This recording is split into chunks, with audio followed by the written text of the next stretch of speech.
हैं कि नहीं, इतना सुख तो हमें भोगना ही चाहिए। वास्तव में इसकी वजह से हमें अपरिग्रह व्रत का पालन करना आवश्यक है, क्योंकि परिस्थिति को नियंत्रण कितना भी करें वो तो बदलती रहेंगी। असलियत में हमको परिग्रह परिमाण के द्वारा मनस्थिति को नियंत्रण करना है, मनस्थिति का संयम करना है, तभी हम अपरिग्रह की आवश्यकता को समझकर पर्यावरण संरक्षण कर सकेंगे। और अगर हमने चेतना का विकास किया तो हर परिस्थिति में खुश रह सकेंगे और सामंजस्य कर सकेंगे। तीसरी बात, एक बहुत महत्वपूर्ण बात की ओर आपका ध्यान दिलाना चाहती हूं कि हम अपने चारों ओर शवों से घिरे हुए हैं। आप कहेंगे शव को कैसे घिरे हुए हैं? शव को तो व्यक्ति रखता ही नहीं घर में, बहुत जल्दी संस्कार कर देता है। दरअसल हम वृक्षों की सुरक्षा के प्रति इतने ईमानदार नहीं है जितना कि वृक्ष के शव फर्नीचर को घर में लाने में, सजाने में, पॉलिश में, संवारने में लगे रहते हैं। सोस पृथ्वी काय को बचाने में हम कोई गलत काम करे तो केस नहीं करते, उसके विरुद्ध खड़े नहीं होते, लेकिन वो जो पत्थर प्राप्त होता है, जो पृथ्वी काय का शव है, उससे बड़े बड़े भवन बना रहे हैं। जो पानी सोर्स में है वो एक इंद्रिय स्थावर काय जीव है, तो वहां वो बढ़ रहा है कि नहीं, वर्षा का जल का संरक्षण हो रहा है कि नहीं, इस बात की हमको चिंता कम है।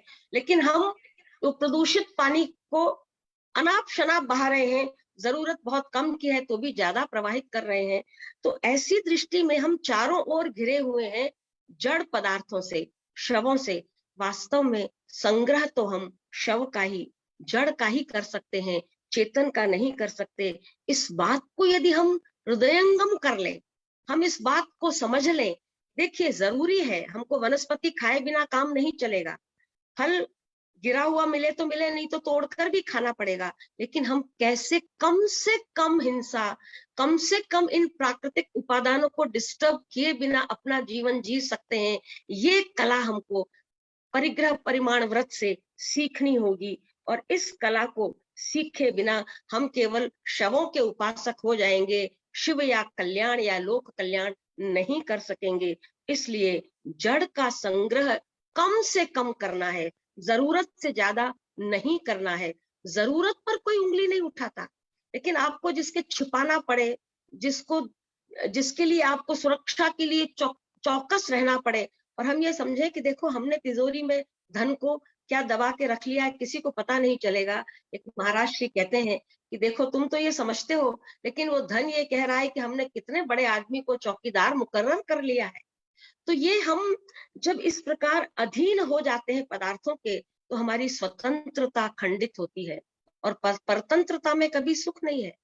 मैं जिस वस्तु के बिना नहीं रह सकूं वो मेरा मालिक और मैं उसकी गुलाम। तो हम संपत्तियों के स्वामी बने, गुलाम नहीं। अब संपत्तियों के स्वामी कैसे बन सकते हैं? कि जो संपत्तियां हमारी जरूरत को पूरा करे, उसके उपरांत बचे, अधिक हो, तो उसका लोक कल्याण में उपयोग हो, तो उसके हम मालिक बन सकते हैं। जितना हमने वितरित कर दिया, जितना हमने विशरण कर दिया, उसके हम मालिक हो सकते हैं। और जितना हमने दबा कर रख दिया, उसके तो हम गुलाम ही कहलाएंगे। इसलिए हमें अगर स्वाधीनता पूर्वक जीवन जीना है और हमको यदि सच्चे अर्थों में स्वतंत्रता को प्राप्त करना है और संविधान के गुणों को जीवन में अपनाना है, तो हमें निश्चय ही अपरिग्रह व्रत का पालन करना होगा। इस दृष्टि से मैं कहती हूँ कि ये एक नैतिक सांस्कृतिक मूल्य है, और जो देने का सुख है वह अनुपम सुख है, संग्रह में सुख नहीं है। इसलिए क्या हम ये प्रण कर सकते हैं कि हमारा जो भी लाभांश होगा, चाहे वो 10% हो, 20% हो, हम उस लाभांश में अपने पर व्यय करने का प्रतिशत तय कर लें और उतनी मर्यादा कर लें, उतने परिग्रह का परिमाण कर लें, और उसके उपरांत जो प्रतिशत बचे उसे उन जरूरतमंद को, जो कि सक्षम नहीं है, जो उनमें खर्च करें, उन लोगों के रोजगार के लिए कार्य करें, उनको स्किलफुल बनाने के लिए कार्य करें, अपने व्यापार को इसलिए बढ़ाएं कि हम अधिक लोगों के लिए उपयोगी हो सकते हैं। तो इस प्रकार ये परिग्रह भी अपरिग्रह हो सकता है। अब प्रश्न ये उठा कि साहब आप कहते हैं कि ये परिग्रह समृद्धि की ओर लीड कर सकता है कि नहीं। समृद्ध कौन, प्रश्न यहाँ उठता है कि समृद्ध कौन। मैं कहती हूं कि हमारे मानव समाज में एक भ्रांत धारणा व्याप्त हो गई है कि जिसके पास संपत्ति का संग्रह है, धन का, परिग्रह का, वो समृद्ध है। जरा ध्यान से इस बात को सुनिएगा, हेयरलाइन डिफरेंस है हमारा, हमें विशेष रूप से समझना होगा इसे।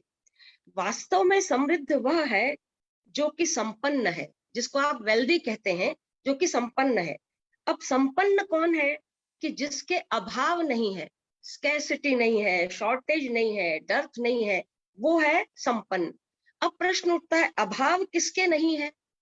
आज मैं कहूंगी मेरे अभाव नहीं है, मतलब ये है कि मेरे पास कोई कमी नहीं है, मेरे पास जो है मैं उससे संतुष्ट हूं, तब अभाव नहीं है, ये मैं कह सकती हूँ।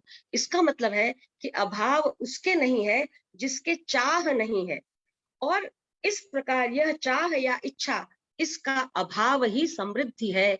तो वास्तव में जब चाह मिट जाती है, इकोनॉमिस्ट प्रोफेसर जेके मेहता कहते हैं कि वांटलेसनेस ही असली अर्थशास्त्र का प्रयोजन है।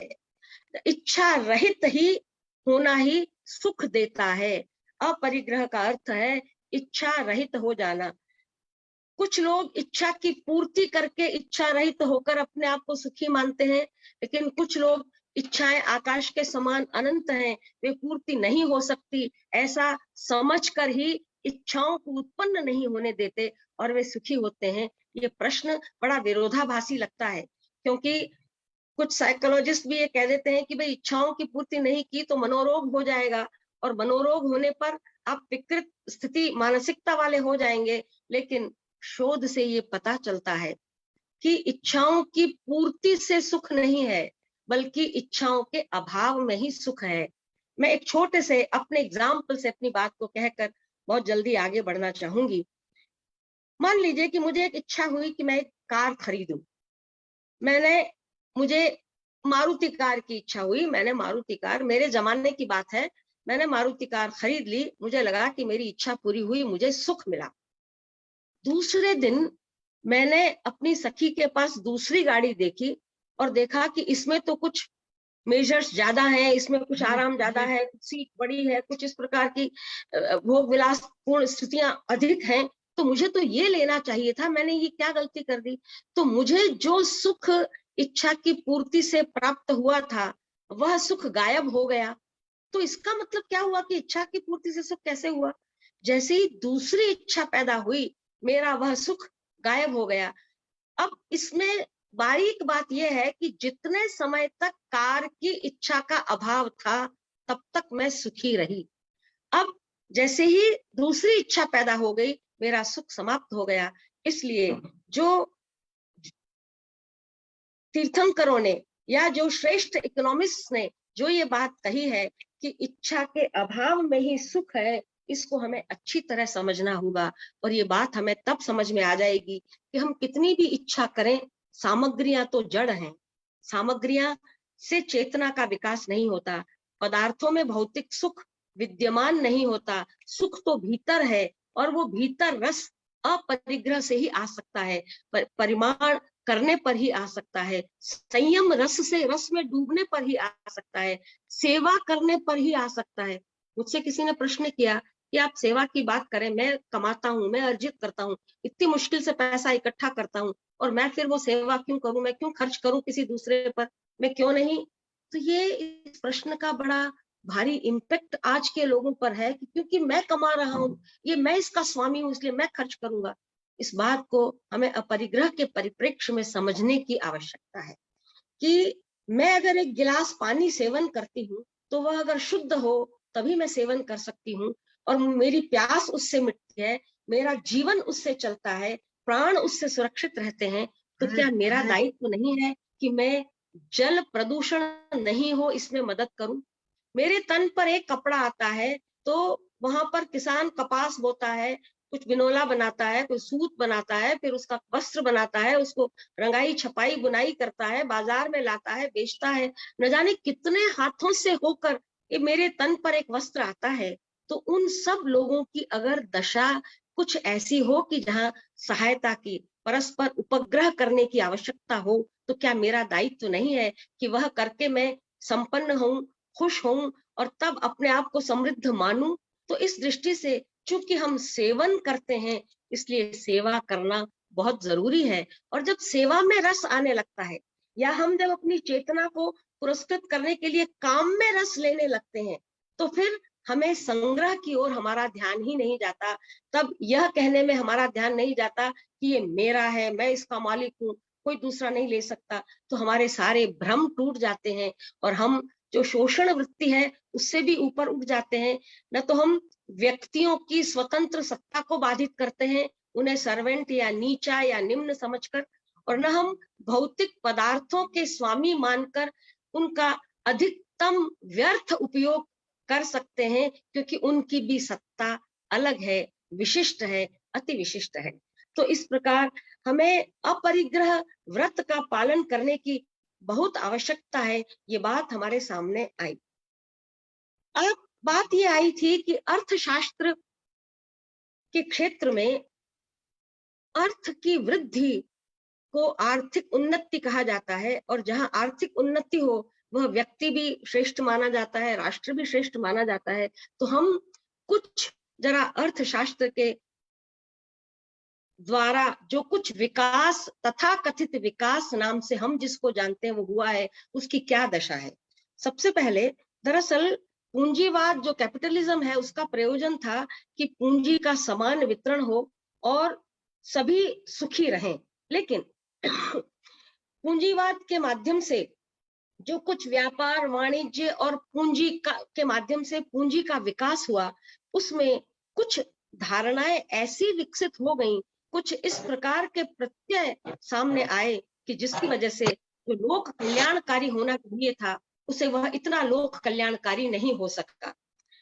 सबसे पहली धारणा ये थी पूंजीवाद की कि पृथ्वी पर प्राणियों के लिए पर्याप्त संसाधन नहीं है कि उनकी इच्छाओं को, जरूरतों को पूरा कर सके।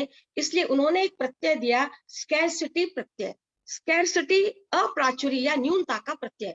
अब जब न्यूनता के प्रत्यय की बात आई तो अस्तित्व का खतरा लगने लगा लोगों को, और अस्तित्व के खतरे से उनको लगा कि कुछ संग्रह करना चाहिए, लोभ की मात्रा बढ़ने लगी।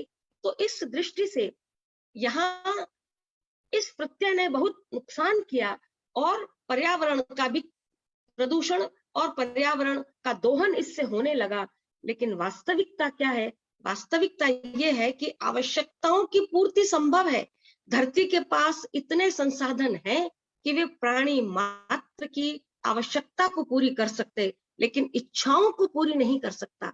इसलिए आवश्यकताओं के लिए अबंडेंस है, तो यहाँ भोजन आदि उत्पादन बहुत होता है, लेकिन वितरण सही नहीं होता। वो लोग होर्ड करके रख लेते हैं। संग्रह की आदत ने इसमें नुकसान किया है। इसलिए हमें समझना चाहिए कि अगर अब परिग्रह पर बेस्ड मॉडल हमको अर्थशास्त्र का रखना है, तो हमें इस स्कैरसिटी प्रत्यय के समक्ष अबंडेंस को लाना होगा कि आपके इच्छाओं के लिए भले स्कैरसिटी हो, लेकिन जरूरतों की तो अबंडेंस जरूर पूरी करने के लिए अबंडेंस है।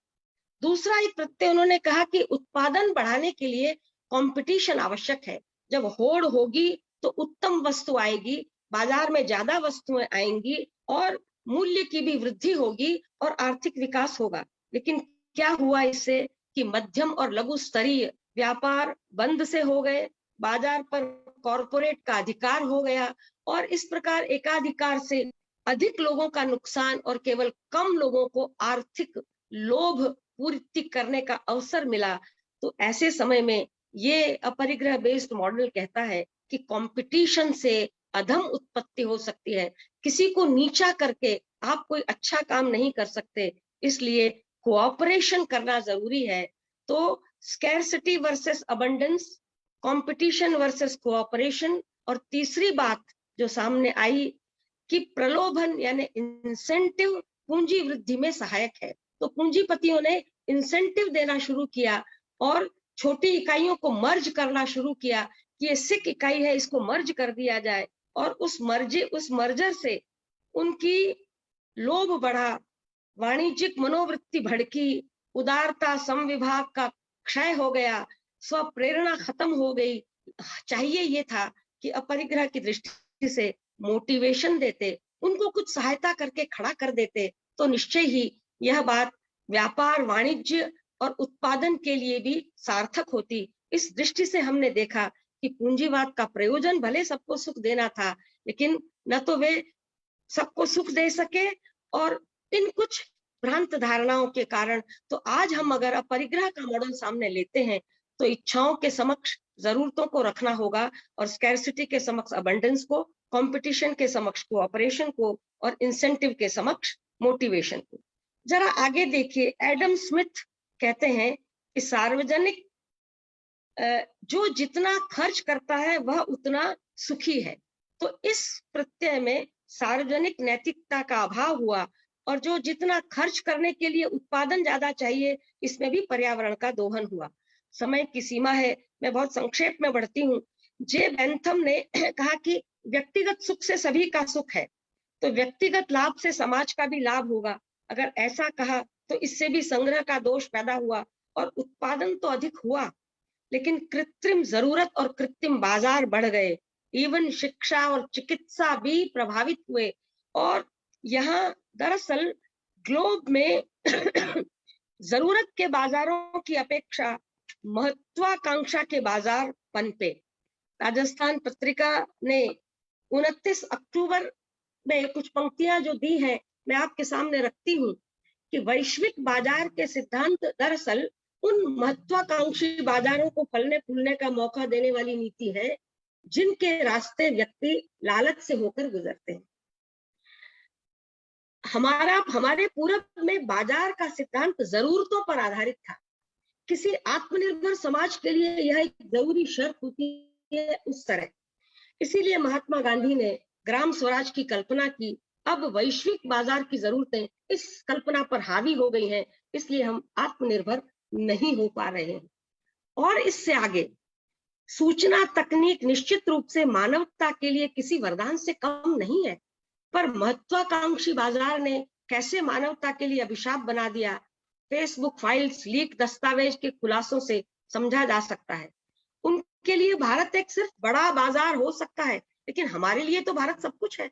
इसे बचाने के लिए हमें उस महत्वाकांक्षी बाजार की बजाय हमारे पुराने जरूरतों के बाजार को ही फिर से खड़ा करना होगा, और तभी हम पर्यावरण का संरक्षण कर सकेंगे, तभी हम अपने नागरिकों को एक शांत, स्वस्थ और संतोषी जीवन दे सकेंगे। और इस दृष्टि से हम आगे देखते हैं कि ये जो जॉन केनेथ गॉलब्रिथ है, उन्होंने ठीक कहा कि उत्पादन के द्वारा महंगाई पर नियंत्रण दिखावटी समाधान है। अधिकाधिक उत्पादन का अर्थ अधिकाधिक कृत्रिम जरूरतों को पैदा करना ही है। और इसी बात का समर्थन करते हुए और मुक्त प्रतिस्पर्धा से मुक्त बाजार की हामी भरते हुए ईजे मिशन ने कहा कि इंडेक्स इकोनॉमिक्स के विदेशी मुद्रा कोष, निर्यात, कीमत, इनके फेर में कल्याण कभी नहीं हो सकता। ये इकोनॉमिक्स हमको कल्याण नहीं दे सकती। हमको तो चाहिए प्रतिस्पर्धा मुक्त बाजार। हाँ, बढ़ते बाजार हो, आर्थिक वृद्धि का विस्तार हो, लेकिन वो मॉडल होने चाहिए जरूरत पर आधारित। इस दृष्टि से जे.के. मेहता को मैंने पहले भी कोट किया कि उन्होंने जिस प्रकार इच्छा के अभाव को अर्थशास्त्र की सार्थकता कहा, उसे हमें समझना जरूरी है। अर्थतंत्र की मजबूती का मुख्य आधार अच्छा पर्यावरण है और विपुल प्राकृतिक संपदा होनी चाहिए। भगवान महावीर के सिद्धांत उस तंत्र को मजबूत और दीर्घजीवी बना देते हैं जिसमें षटकाय जीवों की रक्षा को प्रधानता दी। आचारांग सूत्र पर्यावरण संरक्षण का 2600 वर्ष पूर्व का दस्तावेज है, जहां मनुष्य और वनस्पति की तुलना करके उसके संरक्षण का मानव को उत्तरदायित्व सौंपा और पृथ्वी, जल, तेज, वायु, वनस्पति में प्राण सिद्ध करके इनका अल्पतम उपयोग करते हुए, उन्हें कम से कम डिस्टर्ब करते हुए लेशा के सिद्धांत को दिया और मिनिमलिज्म के रूप में अपने जीवन को जीने की कला सिखाई। प्राकृतिक संसाधनों से जो उत्पादन किया जाए उस पर किसी का स्वामित्व नहीं हो, संग्रह नहीं हो, वह सभी के लिए हो, उस पर ट्रस्टीशिप हो, यह अपरिग्रह है। भारतीय संविधान की हमारी प्रस्तावना के 3 मूल स्तंभ समानता, स्वतंत्रता और बंधुत्व इसी अपरिग्रही दृष्टि से संपुष्ट होते हैं। मैं आपका ध्यान आकृष्ट करना चाहती हूँ पर्यावरण संरक्षण की चिंता करने वाले कौटिल्य के अर्थशास्त्र ग्रंथ पर। अर्थशास्त्र में अर्थ के 2 अर्थ किए। पहला, मनुष्यों की आजीविका अर्थ है, मनुष्याणाम वृत्ति अर्थ, और दूसरा मनुष्यवती भूमिरित्यर्थ, मनुष्यवती भूमि अर्थ है। इसलिए पृथ्वी के लाभ तथा पालन के उपायों का शास्त्र अर्थशास्त्र है। हमने पृथ्वी से लाभ तो कमाना सीखा, लेकिन पृथ्वी के लाभ और पृथ्वी के पालन की बात को थोड़ा दरकिनार कर दिया। इसलिए अर्थशास्त्र का मतलब, हम अर्थ का तो शास्त्र करें ही करें, लेकिन EARTH इस अर्थ के संरक्षण की आज बहुत जरूरत है। तो हमें ये बात समझनी होगी कि हम प्राणियों की जरूरत पूरी हो, लेकिन उसका क्षरण इतना नहीं हो कि भरपाई न हो सके। माना आवश्यकता पूर्ति जीवन के साथ जुड़ी है नैसर्गिक रूप से, लेकिन माता के द्वारा जैसे बच्चा पोषण पाता है, हमको भी माता पृथ्वी से प्राप्त संसाधनों का न्यूनतम उपयोग ही करना चाहिए। उपभोग, संग्रह, शोषण और अनैतिक दुरुपयोग बिल्कुल उचित नहीं है। कहा है, माता भूमि पुत्रो हम पृथिव्याः। अपनी जरूरत मात्र पूरी करने हेतु हम प्राकृतिक पर्यावरण से उतना ही लें जो पुनः संवर्धित हो सके। अथर्ववेद में इसी संरोहण की प्रार्थना के साथ कहा, यत्ते विखनामि क्षिप्रम तदपि रोहतु, माते मर्म विमृगवरी, माते हृदय अर्पितम। हे धरती माता, मैं आपसे अपनी जरूरत अनुसार खनन करता हूं, लेकिन वह शीघ्र बढ़ जाए, शीघ्र संग्रहित हो जाए। मैं तुम्हारे हृदय पर चोट नहीं करना चाहता, मर्म उत्पाटित नहीं करना चाहता। और इसलिए प्राणियों का जीवन अगर स्थिर करना है, तो जहां वृक्ष और वनस्पतियां हैं, वहीं पर जीवन सुरक्षित हो सकता है। इसीलिए आचार्य उमा स्वाति ने भी तत्वार्थ सूत्र में परस्परोपग्रहो जीवानाम कहकर षटकाय के जीवों के परस्पर अवलंबन, यानी प्रकृति और पर्यावरण के साथ मानव के परस्पर उपकारक होने का संकेत दिया है। हम कार्बन डाइऑक्साइड छोड़ते हैं जो वृक्ष ले रहे हैं, जो वृक्ष हमें दे रहे हैं तो वो हम ऑक्सीजन ले रहे हैं। दुनिया के प्रत्येक जीव परस्पर एक दूसरे का उपकार करते हैं। तो जीवों का संरक्षण करके हमको पारिस्थितिकी नियंत्रण को हमको सही रखना होगा, और अपने लिए कम से कम उपयोग करके पर्यावरण संरक्षण भी करना होगा। इस दृष्टि से जैन दर्शन सम्मत उपभोग परिभोग परिमाण व्रत तथा इच्छा परिमाण व्रत पर्यावरण संरक्षण और पारिस्थितिकीय संतुलन के लिए आज भी अत्यंत रेलेवेंट है। और एक और विशेष बात है कि यह परिग्रह स्वैच्छिक होने से संयम और त्याग से प्रस्फुटित होता है। आसक्ति और संग्रह यहाँ स्थान नहीं पा सकते। हम जितने व्यक्ति हैं, हमारी जरूरतें अलग अलग होंगी, लेकिन जरूरतें एक बार समझकर मर्यादित कर लेना, मैं इतना ही उपयोग करूंगा, इससे आगे नहीं उपयोग करूंगा, इससे आगे जो प्राप्त करूंगा उसको मैं सही जगह पर वितरित करूंगा। कहा है, अजरा मरवत प्राज्ञो विद्यामर्थम च चिंतयेत, गृहीत इव केशेषु मृत्युना धर्मम आचरेत। While earning and while learning, one should think that I am not going to die. और हम यही कर रहे हैं, शायद हम खुश हो जाएं कि हम तो बस कमाते ही जा रहे हैं, कमाते ही जा रहे हैं, बहुत अच्छा, हमें तो मरना है ही नहीं। लेकिन आगे कहते हैं कि मैं किसी भी क्षण मर सकता हूँ, मैं इसी क्षण मैं भी मर सकती हूँ, पता नहीं। तो इस दृष्टि से अपने शिक्षा का और अपने धन का वितरण करना चाहिए। वितरण में जो सुख है, देने में जो सुख है, वह सुख और किसी में नहीं है, संग्रह में कदापि नहीं है।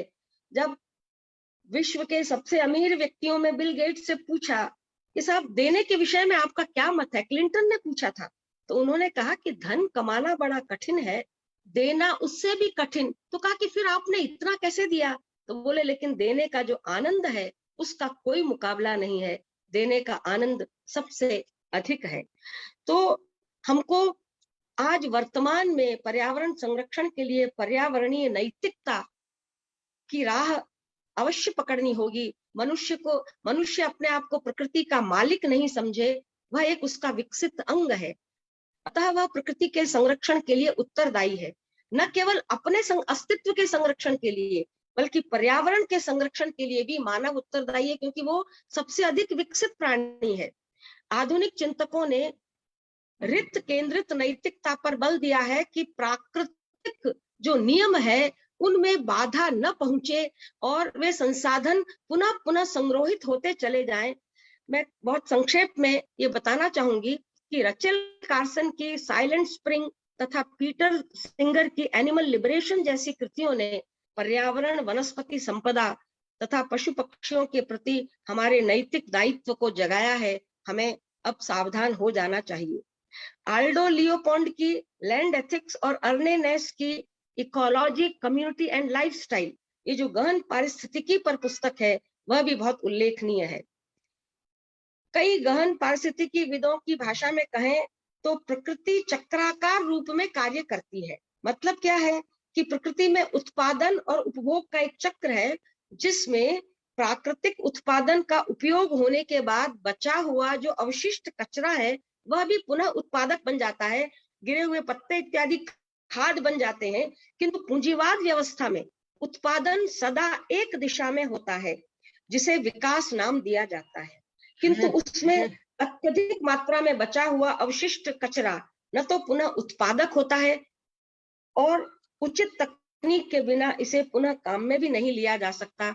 इस ओर हमें ध्यान देना बहुत जरूरी है कि किस प्रकार हम अपने राष्ट्र को प्लास्टिक मुक्त करें, किस प्रकार हम पर्यावरण को प्रदूषित करने वाली चीजों का पुनः उपयोग करने की कला को सीखें। तो उत्पादन की अधिकता से पृथ्वी की भार वहन क्षमता क्षीण होती जा रही है और प्राकृतिक संसाधनों के पुनर्संधारण के बिना पर्यावरण का क्षय हम सब प्राणियों के अस्तित्व को भी खतरे में डालने वाला है। समय हो तो मुझे संकेत कर दीजिएगा। मैं अंतिम बात ये कहना चाहती हूँ कि जैन दर्शन ने जो एक लेश्या का सिद्धांत दिया, वह सिद्धांत आज के पर्यावरण संरक्षण के लिए बहुत उपयोगी है और अपरिग्रह व्रत के पालन के लिए हमको दिशा निर्देश भी देता है। 6 व्यक्ति सूखी लकड़ी के भार को लेने के लिए निकल रहे थे। एक ने वृक्ष देखा और कहा, अरे चलो मैं इस वृक्ष को गिरा देता हूँ और अपन इसमें से लकड़ियां ले लेते हैं। दूसरे ने कहा कि तुम पूरे वृक्ष को क्यों खत्म करना चाहते हो? मैं थोड़ा सा ऊपर चढ़ता हूँ, बड़ी डालें तोड़ देता हूँ, काट देता हूँ कुल्हाड़ी से। तीसरे ने कहा, हमें तो बड़ी इतना हम भूखे हैं, हमें तो फल चाहिए और फल के लिए हम पेड़ को क्यों तोड़े, उसके तने को क्यों काटे, उसकी डाल को क्यों काटे। मैं थोड़ा सा ऊपर चलता हूँ और ऊपर चढ़कर मैं इसके गुच्छे तोड़ देता हूँ और हमें उससे फल प्राप्त हो जाएंगे। चौथे ने कहा कि भैया गुच्छे में तो कच्चे भी हैं, पके भी हैं, क्या जरूरत है कि हम कच्चे तोड़ें, चलो उनमें से पके पके तोड़ लेते हैं। छठे ने कहा कि ये सब क्यों हम किसी दूसरे के अस्तित्व को तकलीफ में क्यों डालें। इस वृक्ष ने स्वयं पके हुए रसदार जामुन के फलों को नीचे बिखेरा है, इसको हम बीन कर अगर अपना भोजन कर लें तो हमारा पेट भर जाएगा। तो अगर स्वतः प्राप्त सामग्री से पेट भर जाए बहुत अच्छा, कुछ काटना तोड़ना पड़े तो वह मिनिमम हो, कम से कम हो, और कम से कम हमको इस बात का दुख हो, पश्चाताप हो कि क्योंकि मैं नहीं रह सकता, मैं तप नहीं कर सकता, संयम नहीं कर सकता, इसलिए हे वृक्ष मैं तुमसे इतना ग्रहण करता हूँ, हे वायु मैं तुम्हारा सेवन करती हूँ, हे जल मैं तुम्हारा सेवन करता हूँ। इनके प्रति अगर इस प्रकार की भावना से कि आप भी जीव हैं, आपको भी तकलीफ होती है, आपका भी क्षरण होता है, लेकिन मेरे लिए जरूरी है इसलिए मैं लेता हूँ, लेकिन जरूरी से ज्यादा मैं नहीं लूंगा और अनावश्यक इच्छाओं को नहीं बढ़ाऊंगा, अगर इस प्रकार की धारणा हो और हमारा जरूरत पर बेस्ड अगर बाजार हो, जरूरत पर बेस्ड अगर अर्थशास्त्र हो, तो निश्चय ही हमारे पास जो अतिरिक्त संसाधन होंगे उससे एक बड़ा आक्षेप आता है कि आप जो अपरिग्रह की बात करते हो तो लोगों को एम्प्लॉयमेंट कैसे मिलेगा, विकास कैसे होगा। भैया एम्प्लॉयमेंट तो अगर एक व्यक्ति में शत हस्त समाहर सहस्र हस्त संकीर, मुझे पहले इसका अर्थ जरा बड़ा अटपटा लगता था कि 100 हाथों से कमाओ तो 1000 हाथों से दान दो कैसे, पर उसका अर्थ 1000 हाथों से दान देना नहीं है। गौर कीजिएगा, 100 हाथ से कमाए, 1000 हाथ में दे दे। एक व्यक्ति जो कमा रहा है जिस स्तर का, उस एक व्यक्ति के कमाई को अगर वितरित किया जाए तो न जाने मुख्य जरूरत कितने हजारों की पूरी हो सकती है। तो जरूरत पूरी करने के लिए हम सदा तत्पर रहें, और जरूरत पूरी करके ही हम प्रसन्नता का अनुभव करें। वह चाहे अपनी जरूरत पूरी करेंगे तभी हम दूसरों की जरूरत पूरी कर सकेंगे। इच्छाओं का कोई अंत नहीं है। अब इस पर आपके अर्थशास्त्र पर, पर्यावरण पर प्रश्न बहुत सारे बनते हैं। आपकी ओर से आएंगे तो आप पूछिए, और मेरे पास अगर समय हो और आप कहें तो मैं एक एक प्रश्न उठाकर अपनी बात को आगे बढ़ाना चाहूंगी।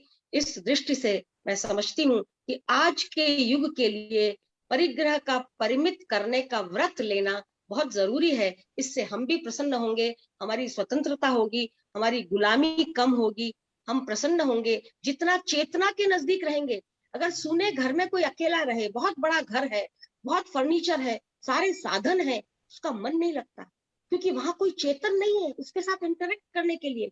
तो थोड़ी देर झूठ मूठ जो टीवी में हमको वैसे ही हलते चलते दिखते हैं, तो उनके साथ संपर्क करना चाहता है, आवाज म्यूजिक सुनना चाहता है, या बगीचे में जाकर टहलता है, क्योंकि वहां चेतन वृक्ष आदि के साथ संपर्क होता है। हम बिना चेतना के विकास के जी नहीं सकेंगे, शांति से नहीं जी सकेंगे, सुख से नहीं जी सकेंगे।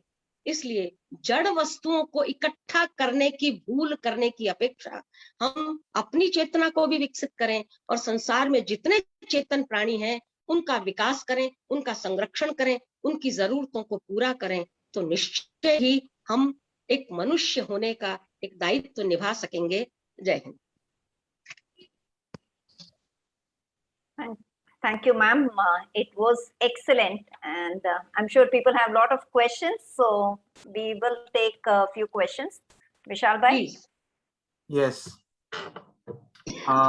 मैडम, एक प्रश्न उपस्थित होता है यहाँ पर।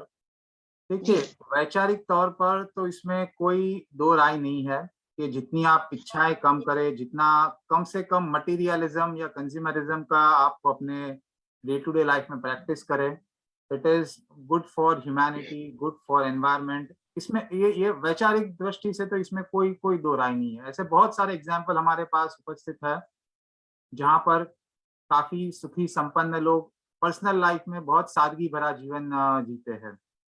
पर जब बात आती है एक सोशल बिहेवियर की, हमारे आचार की, विचार की नहीं, और वो दोनों में कॉन्फ्लिक्ट अराइज होता है। We are driven towards consumerism.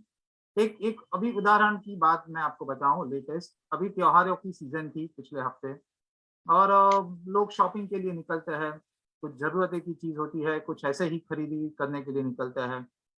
अब वहां पर आता है कि भाई आप शॉपिंग मॉल में गए, आपने कुछ सामान खरीदा, अब 2 के ऊपर आपको तीसरा मिलता है। अब जरूरत तो मुझे सिर्फ एक ही चीज की है, पर क्योंकि 2 के ऊपर तीसरा फ्री में मिलता है, ऐसी व्यवस्था पूरी खड़ी हो गई है। तो इस व्यवस्था में हमारे ये जो विचार और आचार, ये दोनों में जो कॉन्फ्लिक्ट जो आ चुका है, वो उसमें कैसे इंटरवीन करें? आपका प्रश्न बहुत सुंदर है। देखिए, जब क्लटर बहुत इकट्ठा हो जाता है तो वो किस प्रकार दुखदाई है, ये हमको समझना चाहिए। हमने तो एक प्रयोग किया था कि 1 वर्ष भर कोई चीज उपयोग में नहीं आए घर में, तो उसको, जैसे एक कपड़ा खरीदने के लिए मैं 4 दुकान घूमी थी, तो मेरे पास 1 साल में सारे मौसम बदल गए, मौसम निकल गए, मौत मरण लाभ हानि जाना आना सब हो गया, और जो चीजें काम में नहीं आई हैं उनको मैं 4 मोहल्ले ऐसे जहां अभावग्रस्त लोग हैं वहां घूमकर क्यों नहीं दे सकती। तो हमने ये किया कि साल में 1 बार हम, चाहे वो पेन हो, चाहे वो जूते हो, चाहे वो कपड़े हो, चाहे वो बर्तन हो, चाहे वो ओढ़ना हो, चाहे बिछोना हो, अगर इस प्रकार निकालें। आप देखिए, मैंने 4 वर्ष तक अपरिग्रह पर काम किया। मेरे जीवन में जो खुशी, सरलता और हल्कापन, मैं सचमुच कहती हूँ, मैं जो इतनी हल्की हूँ, इतना क्लटर निकल गया कि जरूरत जितना ही है। मेरी बहन एक दिन घर पर आई थी जोधपुर से जयपुर, उसने कहा जीजी आज मैं आपकी साड़ी पहनूंगी, तो मैंने अलमारी पर इशारा कर दिया, मैंने कहा उसमें से ले ले। तो उसने अलमारी खोली, देखा, कहती है हाँ ये तो ठीक है, और कहाँ है? मैंने कहा यही है। बोले आपका काम चलता है? मैंने कहा दौड़ता है। आप में कॉन्फिडेंस होना चाहिए कि वस्त्र हम तन ढकने के लिए, सर्दी गर्मी से बचाव के लिए, अपनी सुरक्षा के लिए पहन रहे हैं, किसी के दिखावे के लिए नहीं, दूसरा क्या सोचेगा इसके लिए नहीं। ये कॉन्फिडेंस जब तक डेवलप नहीं होगा भीतर में, तब तक हमारे आचार और ज्ञान या विचार में एकता नहीं आएगी। हम इतने कॉन्फिडेंट हो जाए, एक बार कोई कह भी दे। एक बार और ऐसा हुआ, सवाई माधोपुर में एक मीटिंग थी, मैं महाराष्ट्र के व्याख्यान के बाद कुछ बोल रही थी, तो मैं जैसे ही बोल के चुकी तो एक महिला आके मुझसे गले लिपट गई, अरे बहन जी, मैंने तो आपको दूर से ही पहचान लिया, आपने ये साड़ी जयपुर में जब एक लेक्चर हुआ था तब पहनी थी ना, तो मैं आपकी साड़ी देख के पहचान गई। मैंने कहा ये तो मेरे लिए बहुत ही खुशी की बात है कि आपको मेरी पहचान, मतलब ये जो है कि हम रोज रोज एक ही कपड़ा क्यों पहने, या हमको बदल कर पहनना है इसमें, मतलब आप दिखाने के लिए कपड़ा पहन रहे हो या अपनी सुरक्षा के लिए वस्त्र पहन रहे हो, ये आपके लिए साधन है या यही चीजें साध्य बन गई हैं कि हमको तो इतना खरीद नहीं है। आपने कहा 2 पर 1, बिल्कुल ठीक बात कही। तो इस प्रकार ये व्यर्थ, अपने यहाँ जो कहा कि व्यर्थ की चीजों में, 12 व्रत में जो बात सिखाई जाती है कि व्यर्थ के काम नहीं करना, तो इसके लिए, इसलिए ये व्रत है, ट्रेनिंग जरूरी है। और इस ट्रेनिंग से जो आनंद आएगा, रस आए बिना व्यक्ति कोई अपनी आदत छोड़ता नहीं। हम चूंकि पिछले कर्मों से बंधे हुए हैं, तो हमको रस इसी में आता है कि अच्छा बहुत चीजें लोगों को दिखाओ, खुश होंगे, हमारी तारीफ करेंगे। तो अगर हमें उस रस को हम चेंज कर दें, सेवा में बदल दें, बांटने में बदल दें, देखें कि किसी के अभाव दूर होता है तो उसकी आंखों में क्या चमक आती है। आप अपने किसी रिश्तेदार को भोजन कराएं, आपको उतना, उनकी आंखों में इतनी चमक नहीं होगी जितना किसी ऐसे गरीब जिसको सुबह शाम का भोजन नहीं है और उसकी कोई व्यवस्था कर दें, आप उसकी आंखों की चमक देखिए। तो ये आपको कुछ के बदले कुछ लेना पड़ेगा, तो ये रस परिवर्तन करना पड़ेगा। जैसे हमारे कोई रोग हो जाता है तो रासायनिक परिवर्तन करते हैं, कोई वमन के द्वारा ठीक करते हैं, कोई दवा के द्वारा ठीक करते हैं। तो यहाँ पर भी हमको परिग्रह परिमाण व्रत को अपनाने के लिए नाना तरीकों से ट्रेनिंग करनी पड़ेगी। ये एक सांस्कृतिक गुण के रूप में विकसित करना पड़ेगा। अंत में इतना कहती हूँ कि बच्चों में भी, जैसे हम कहते हैं कि तूने उसकी चीज को हाथ क्यों लगा लिया, तू अपनी चीज, अरे भाई उसकी और अपनी, वो तो बच्चा समझता ही नहीं है। तुम ये कह दो भैया लाल जूते छोड़ दो, वो मत पहनो, चलो तुम ये काले पहन लो, तुम ये सफेद ड्रेस पहन लो। वस्तु को वस्तु हम ही नहीं कहते, हम कहते हैं ये तेरी, ये मेरी, ये तेरा बस्ता, ये मेरा बस्ता। तो क्या हम आज से अपनी भाषा में जो वस्तु है उसको वस्तु कहें, जो चेतन है उसको चेतन माने। तो ये अंतर जब समझ में आ जाएगा तो उसके प्रति आसक्ति, दिखावा छूट जाएगा। जो व्यक्ति कमजोर होता है ना, भीतर से जो कमजोर होता है, वो बाहर से पूर्ति की, पदार्थों से पूर्ति की कोशिश करता है। अगर हमारी चेतना सक्षम है तो ये चीजों से पूर्ति की कोशिश नहीं करें, जरूरत जितनी है उतना ही रखें, तभी हम, लेकिन इसका प्रशिक्षण सचमुच आवश्यक है। आपका प्रश्न बहुत बहुत ही इम्पोर्टेंट है। सही बात है मैडम। एक हमारे साथ है रोमा जी, उनका एक प्रश्न है। रोमा जी प्लीज आप अपने आप को अनम्यूट करिए और आपका प्रश्न पूछिए प्लीज। जय जिनेंद्र शर्मा जी, जय जिनेंद्र। सभी मेरे भाई बहनों, मैं दुबई रहती हूँ और मैं बहुत ज्यादा शॉपिंग की शौकीन हूँ। लाइक बहुत खरीदती थी। और अभी मैं कोरोना में मैंने वो जैसे बढ़ता गया कि अब आगे बढ़ रहा है थोड़ा और लॉकडाउन हो रहा है, तो हमारा एक ग्रुप है, हमने कहा चलो हम लोग ऐसा करते हैं कि हम 7 दिन में सिर्फ 7 ड्रेसेस निकालेंगे बाहर, इससे नहीं ज्यादा नहीं पहनेंगे हम लोग जी। और वो इतने अच्छे से चला। फिर समाओ में इंडिया आई और मेरे वहां लॉकडाउन हो गया, तो मैं मम्मी के पास रुकी, वो बीमार थे, and I was there for 5 months। तो मैं सिर्फ आई तो 10 दिन के लिए थी, तो बहुत ही जल्दी में 1 दिन के नोटिस में आई, तो I bought only 5 to 6 dresses. और मैंने कह दिया जब तक मैं यहाँ हूँ मैं नहीं खरीदूंगी।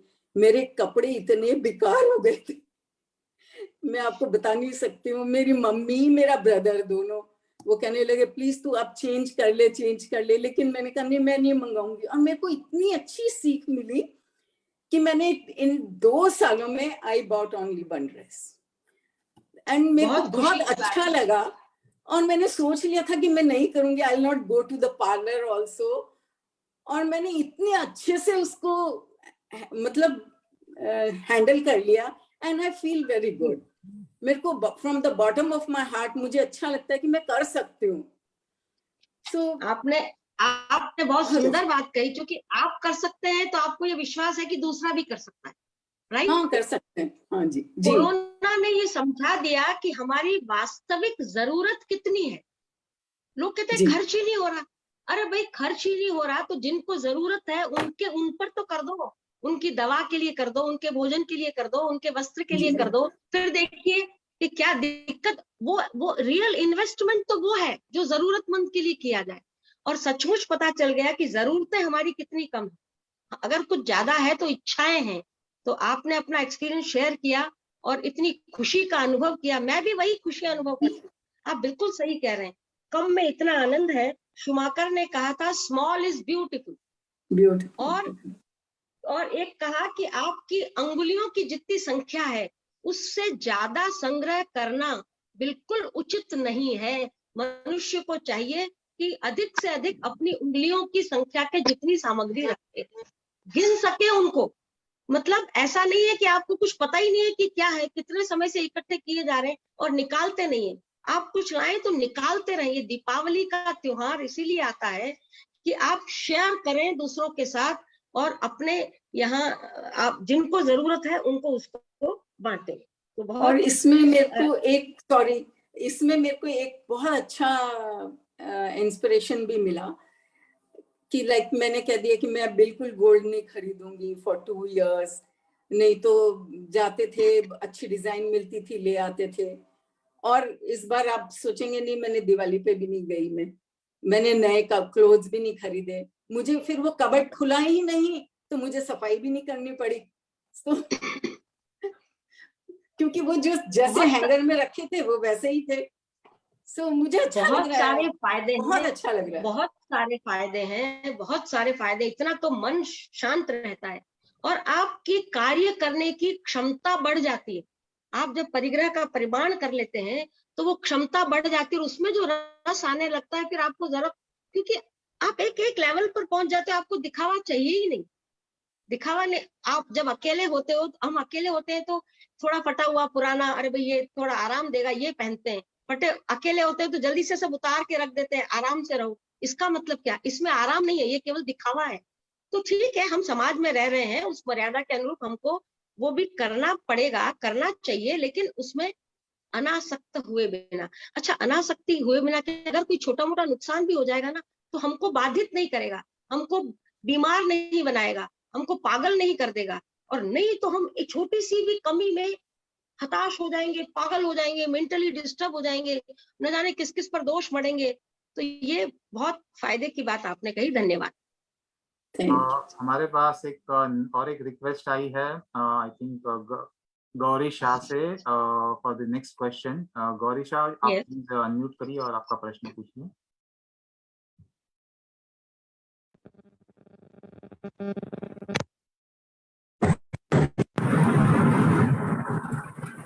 मैं ट्रैवलिंग कर रही हूँ। Hello hello, please. हाँ मैं ट्रैवलिंग कर रही हूँ, तो मुझे सिर्फ जानना था कि परिक्रमा में कौन कौन सी चीजें लेनी। जी, hello, can you hear me? Yes. हाँ मैं ट्रैवलिंग कर रही हूँ, मुझे सिर्फ जानना था कि परिक्रमा में कौन कौन सी चीजें आ जाती है। परिग्रह में कौन कौन सी चीजें आ जाती है? देखिए, परिग्रह दो प्रकार का है, एक बाह्य परिग्रह और एक अंतः परिग्रह। अंतः परिग्रह, बाह्य परिग्रह में आपकी चेतन आत्मा के अतिरिक्त जो कुछ है वह सब बाह्य परिग्रह है। ये शरीर भी परिग्रह है, लेकिन ये चूंकि ये शरीर भी परिग्रह है, आपका वस्त्र, पात्र, मकान, गाड़ी, बंगला, जितने पदार्थ हैं जो कि चेतना, मतलब आपके चेतन आत्मा से भिन्न जो कुछ है वह सब परिग्रह है। एक जीव में उसकी चेतना के अलावा जिनसे वो संपर्क में आता है, हाँ, लेकिन वो परिग्रह को परिपुष्ट करता है। हम अन्न आदि नहीं खाए तो शरीर पुष्ट नहीं होगा, हमें हवा नहीं हो तो हम जीवित नहीं रह सकेंगे। तो तत्वार्थ सूत्र में कहा परस्परोपग्रहो जीवानाम, एक जीव दूसरे जीव का उपकार करता है। तो ये सामग्री के रूप में जो जो सहायक होता है वह सब परिग्रह है। लेकिन मानसिक परिग्रह की बात भी करते हैं। वो कहते हैं मूर्छा परिग्रह है, आसक्ति परिग्रह है, क्रोध मान माया लोभ की वजह से हम जो जुड़ जाते हैं चीजों से, वह भी परिग्रह है। हमने अपने मन में न जाने कौन कौन सी धारणाएं इकट्ठी कर ली हैं, वो ऐसा, वो भी परिग्रह है। तो जितना भी कचरा है, क्लटर है, जो जरूरत से भिन्न है, वह सब परिग्रह है। लेकिन एक बात ध्यान में रखने की है कि ये परिग्रह के बिना हम रह नहीं सकते। परिग्रह हमको चाहिएगा, लेकिन सिर्फ इतना ध्यान में रखना है कि जरूरत को समझें कि कोई व्यक्ति अपने पास चीजों को अपने कंफर्ट और लग्जरी के लिए ये सोच के नहीं रखे कि दूसरों की कीमत पर उसको मिले ना मिले। तो दूसरों की कीमत पर आपको लग्जरी और ये रखना तो परिग्रह हुआ, लेकिन अपनी जरूरत में रखना वो परिग्रह नहीं कहलाता। वो जरूरत के लिए आवश्यक है, तो आवश्यक होना ये परिग्रह है। आपको कोई बात और पूछनी है? संगीता जी, आई थिंक आफ्टर दिस आप अभी अवार्ड सेरेमनी के लिए आप अनाउंसमेंट कर दीजिए जो हमारी कॉन्टेस्ट। तो मैं 3 वाक्य से अपनी बात को समाप्त करती हूँ। To abstain from ownership opens the gates of social justice.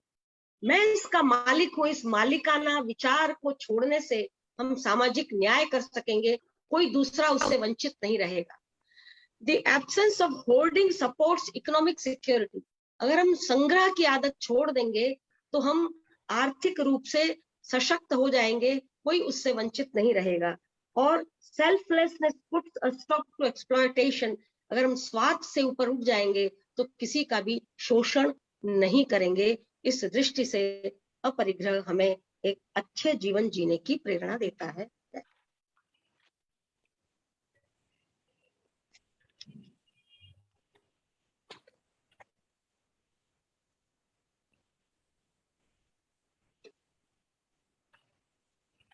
Thank you so much, ma'am. It was an excellent presentation. और अभी हम चलते हैं हमारे अगले सेशन की ओर। जैसा कि बहुत सारे लोग जानते हैं, इस दिवाली हमने एक छोटा सा कॉन्टेस्ट रन किया था, कैसे अपने फंक्शंस इको फ्रेंडली वे में सेलिब्रेट किए जाए। नॉर्मली हमारे लाइफस्टाइल में we cause lots and lots of environment pollution. जैसा कि आपने भी बताया, अपनी नॉर्मल जीवन में हमें कुछ तो परिग्रह करना ही रहता है, और हम जो भी परिग्रह करें, जो भी चीज अर्जित करें, उसमें कहीं ना कहीं हिंसा तो होती है। बट डेली लाइफ के अलावा when it comes to festivals, when it comes to celebrations, the amount of हिंसा is multiple times. हम चाहते हैं कि हमारे फेस्टिवल्स एकदम परफेक्ट रहे, हमारे सेलिब्रेशंस एकदम बेस्ट रहे, एकदम it should be praised by all. और उस प्रोसेस में जब हमारा गोल ये रहता है कि it should be the best, we forget about the impact on the environment, the impact on other life form. So to create a little bit of awareness towards that, हमने एक छोटी सी कोशिश की इस बार by launching an eco Diwali memory game, and we received overwhelming response for the game. So thank you everyone for participating in the game and encouraging us. And so the game was about actually memory game जो बचपन में हम card से खेलते हैं, when we try to match 2 cards, the playing cards. तो यहाँ पे ऑनलाइन गेम था जहाँ पे लोगों को टाइल्स मैच करनी थी, और टाइल्स पे ये बताया गया था कि दिवाली फेस्टिवल कैसे इको फ्रेंडली वे में सेलिब्रेट किया जा सकता है। So whether it is the colors that are used for rangoli, बहुत सारे colors जो आज market में available है वो synthetic है, so that creates a lot of harm when ultimately it gets merged with the dust, or it gets merged with water. या फिर gifts, बहुत सारे gifts exchange किए जाते हैं दिवाली में, but वो gift के साथ में there is a lot of focus these days on packaging, on presentation. Many times आप देखते हो कि आप एक बहुत बड़ा सा पैकेट रिसीव करते हो और उसके अंदर गिफ्ट छोटा सा रहता है। Packaging is important. I would say that it's not important, but packaging is to protect that item, and you would want things to look beautiful, but at what cost? So how can we say no to gift wrapping, which is unnecessary and avoidable? Yeah, for things like the decorative items. There are a lot of decorative items that can be used year after year. So how can we reuse those decorative items? or lighting. Diwali is a festival of diyas, or deep. So there is a way to naturally light up through those diyas, and then lot of environment friendly diyas that are available. But still, I mean, we want to go in for the best lighting, and in that process, we cause not just harms to the insects that get attracted towards the lighting, but the electricity that gets used up, the way those the electrical items are manufactured. So a lot of things like this we included in the contest, and we really received overwhelming response. And during the festival season, like for 7 days, we ran this contest, and we actually presented leaderboard on a continuous basis, I mean on a daily basis. So all the participants who came on our leaderboard or towards the end of the contest will receive the award. So all 10 participants who came on leaderboard on the final day would receive the awards, and these are the awards. और आपके पास एक option भी है यदि आप चाहते हैं कि आपका अवार्ड भी it's also the award money is also used for good purpose, then we will also give you an option to convert this cash prize to tree plantation on your behalf. And हमें खुशी होगी यदि आप हमारे साथ में, in case you want to convert the award money towards tree plantation, or in case you want to do that, हमें खुशी होगी if you join us also in the tree plantation exercise. So now we'll move towards the much awaited part. So who are the people there? So the first person on the award list today is Harsh Shamshukha. He scored, his timing was 24.82 seconds. Congratulations, Harsh. And if you're there on the meeting today, I would request you to unmute yourself and say hello.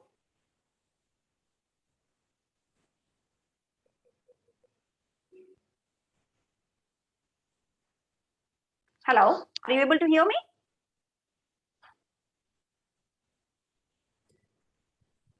I think Harsh is not there. Okay. We can just ask Apurva Jain is there. Apurva Jain? Yeah, our next winner is Apurva Jain, who came at 9th place. Apurva, are you, if you're there on the meeting today, may I request you to unmute yourself and say hello? This is Tarun Sethi here. I'm a husband. She's not on the call, but I'm there. Okay, congratulations. Congratulations to you on her behalf, and thank you so much for participating. And I hope, I mean, besides being a winner, I hope you followed some of the practices. It was a really interesting game with good messaging, I'll say. Very good, very well conceptualized.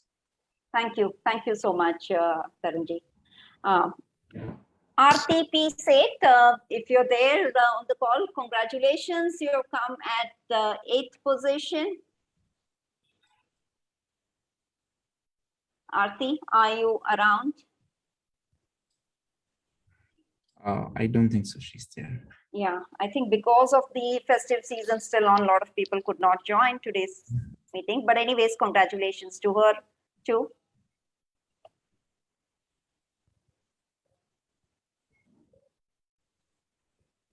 Sorry.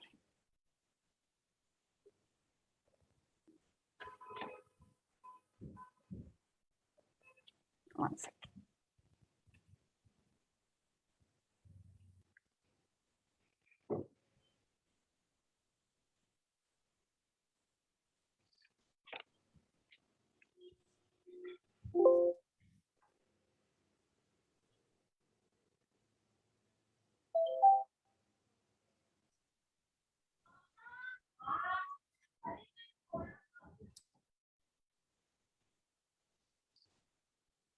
Okay. Dharia Desha has come at 7th position. Congratulations, Dharia. Are you there on the call today? If yes, I then don't think so. She's also not there. Yes, ma'am, he's on. Yes, Okay. ma'am. okay, that's good. So it would be good if you can say hello and say a few words. Yes, I'm traveling. I am traveling.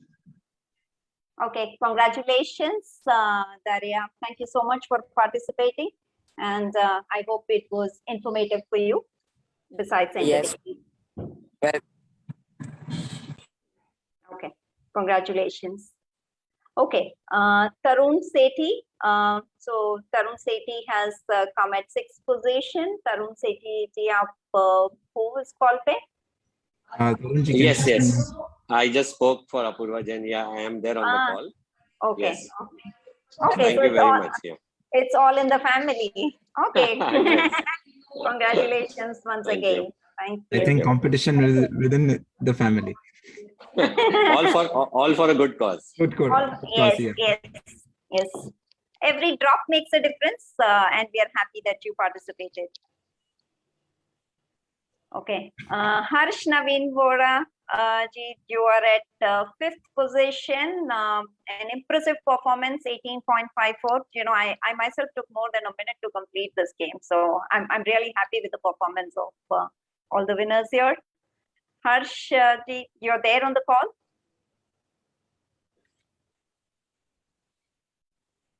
Hello. I guess he may not be there. We'll move forward. Okay. The next person is Shakshi Oswal. She has come at 4th position, very, very close. I mean, she could have been one of the top 3. Her performance was again impressive at 17.96. Sakshi ji, are you there on the call?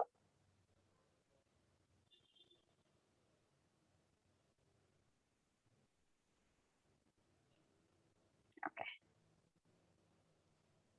We have another person, maybe from the same family or maybe different, we don't know. But yeah, our winner, Neha Oswal, she gets 3rd prize. I would request everyone to give a huge round of applause. I mean, I know we all can't hear, but let's encourage the winners nonetheless.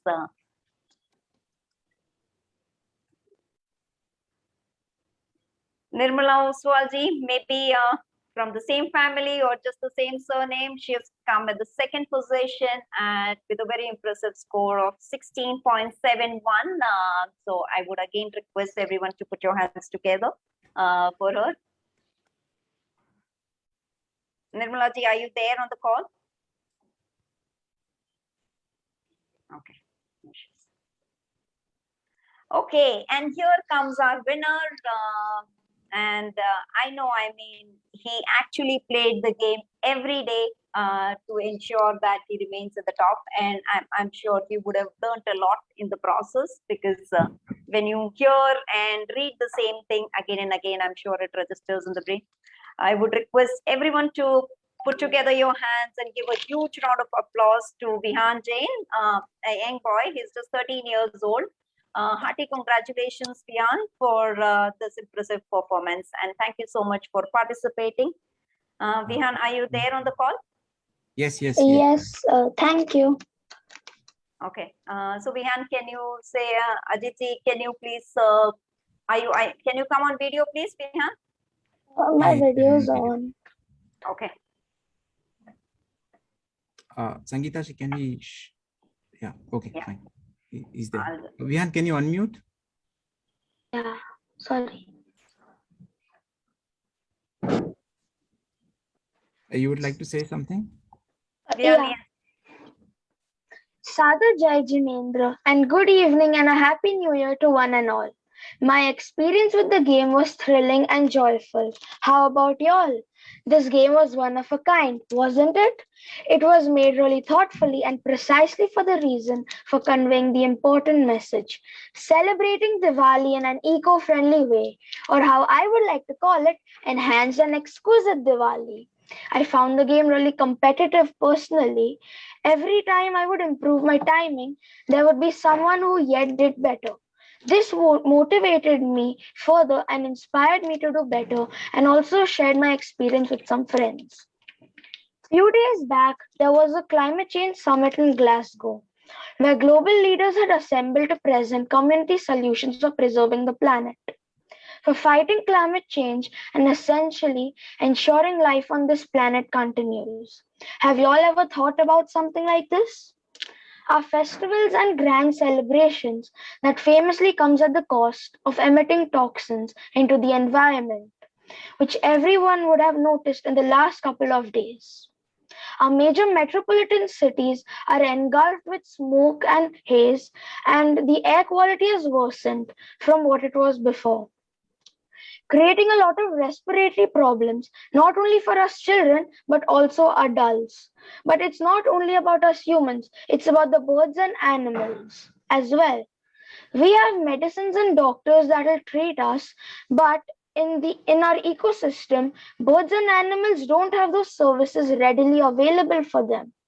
Pollution, haze, and smog even affects the trees, which strive and fulfill their duty to give us oxygen to survive. But what do we do in exchange? Have we ever thought about them? We should always reflect on our actions. I feel our elders, as well as our education institutions, should be teaching us more about how one is harming the environment each day in our daily lives and ways to protect it. Our elders and society should educate themselves as well as the coming generation about the urgent need for protecting and conserving our environment, and let our generations of trees bloom. During Diwali, air pollution, noise pollution, plastic waste, food waste increases exponentially. The way we can help in reducing are avoid firecrackers, use natural eco-friendly rangoli. One can also use pulses and grains of our home. Avoid using plastic-based decorative items or gifting wrappers. Uses plastic just pile up in the landfills and doesn't decay for thousands of years. Giving up candles and probably lit earthy diya, and if need, use LED lamps. Reusing our previous use decorative items or local artisans made eco-friendly items. Planting a tree as a gift rather than sending sweets as gift.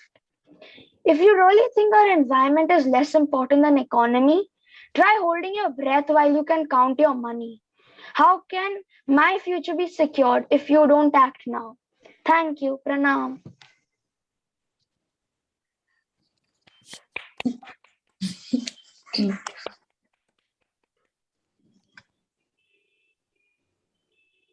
Excellent thoughts, Bihan. Very, very inspiring, and so happy and glad that at this young age you're thinking like this. That's the need of the hour. Really inspiring. Thank you. Okay, so we will now move towards concluding the program. Shwetal Bhai, are you there on the call? Yeah, is there? Pranam everyone. Thank you everyone for showing interest in very important topic of today, and particularly on behalf of the entire team and organizers, I take this opportunity to thank Sushma ji, who is in herself an inspiring personality.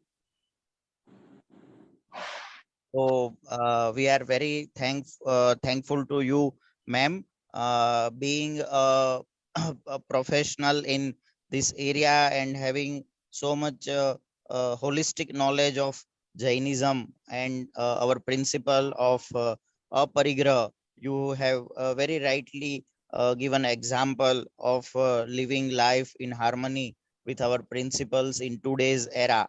So our that really makes us confident that yes, our principles are forever, and we can live in all the time by following these important principles, which are not only good for our own atma and our own self, but also for our planet and for ecosystem and for other living beings. So this is very important, and all of us through demonstration, because some of our listeners have also shared that how in COVID time and in recent time they have followed these principles, and how they felt good after following these principles. So this entire discussion not only teaches us but also inspire us to live in such a harmony, and that is what the purpose of our platform is. So the talk was very befitting in this Diwali days, and we are very optimist after listening to Vihan, who has again inspired with thoughts of young mind, and such young leaders can inspire other youth also, and that is what we require. And through various games, various interactive modes, our group, our team is trying to pass on these important messages, and we are working on all the occasions to just convey the good things and good practices, and we try to keep sharing such good ideas. So we welcome all the inputs, thoughts, and engagement from all of you. So keep us posted for all such innovative ways and means to engage for betterment, which is not only a requirement of Jainism but also for today's time. So I thank Sangeeta ji, Vishal ji, Ajit ji, all our colleagues, and especially our mentor, Dr. Shri Bipin Doshi ji, for guiding us on time to time. And I thank all of you for sparing your time and valuable inputs for today's discussion.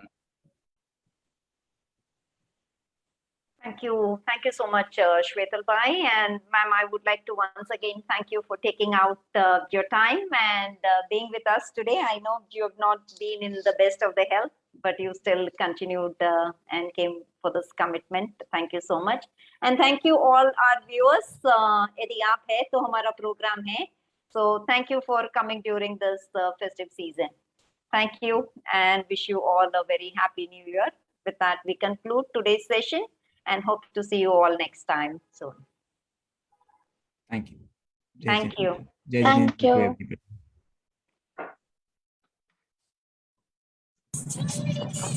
Thank you.